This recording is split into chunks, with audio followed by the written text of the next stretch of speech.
नमस्ते दोस्तों। अरे अवत चुनाव देखो गाँव नागर भजे साहा नहीं आई हो, साहा नहीं आई हो। देखो बबुआ के मिल गे परचार करे कनो करी आई हो।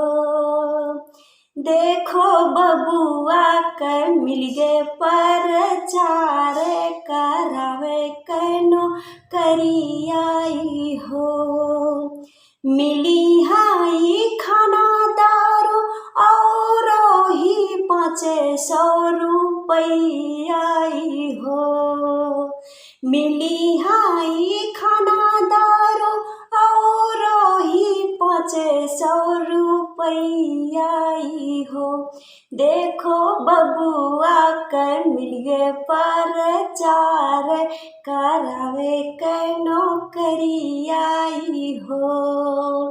अरे जिए तू है बबुआ हो, कबो नहीं जानी पहचान आई हो।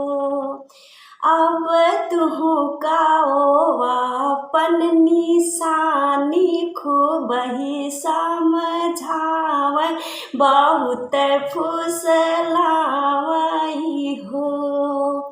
अरे अब तय चुनाव देखो बबुआ के मिली के नौकरी आई हो। देखो आइल ऐसन समैया हो, ऐसन समैया आई हो। बबुआ चरपहिया में बैठी के घूमे मिली है खाना और रुपया हो।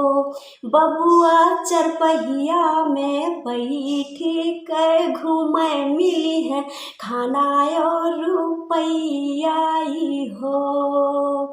अरे अब तय चुनाव देखो गाँव नागर बजे साहा नहीं आई हो, साहा नहीं आई हो।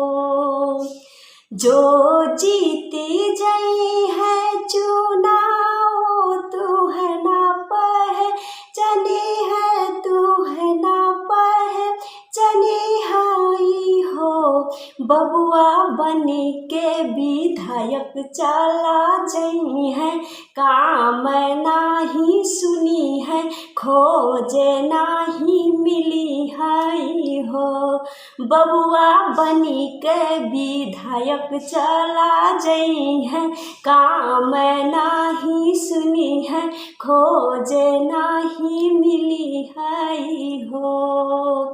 अरे अब तय चुनाव देखो गली रोड बजे साहा नहीं आई हो, साहा नहीं आई हो।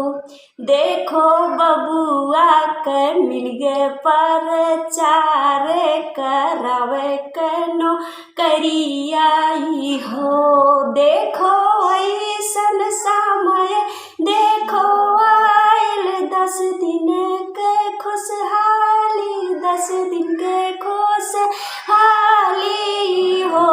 बबुआ फिरे अइबो अपने ही घर वायो, अपने ही रही आई हो।